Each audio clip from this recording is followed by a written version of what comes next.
So, David Kneuss, we're here to talk about Dr. Atomic. You are stage director here at Met Opera, and you assisted Penny Woolcock in the creation of Dr. Atomic. Thank you for talking to us. Sure, absolutely. So tell me a bit about how this came about.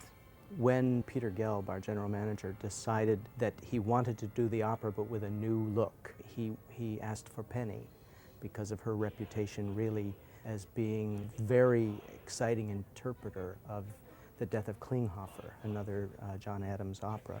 And he wanted her because he wanted a new approach from the previous production, which was Peter Sellers' production from San Francisco. That's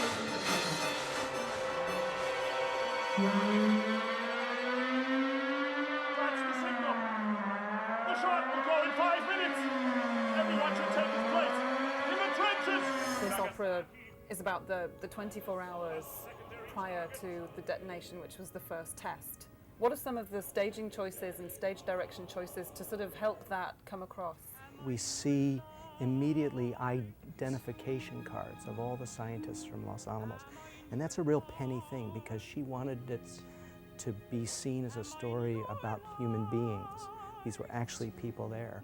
They were mostly in their 20s, very young people. I think what's fascinating for us as actors is to portray these people coming up to that moment of the first test, because we know about all the regrets and all the kind of ramifications of what happened afterwards.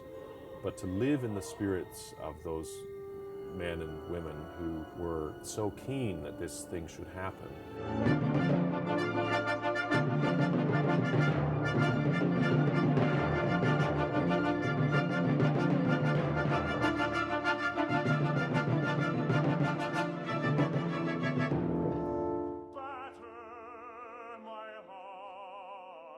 It's brought us all together as a real acting family because there were some really, really tough decisions to make.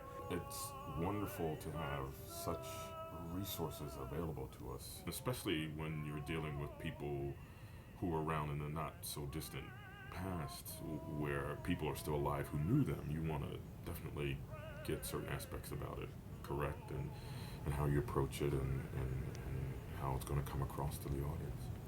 There's something in that concept of that small object being able to create such an enormous effect that I think it becomes very fascinating to people.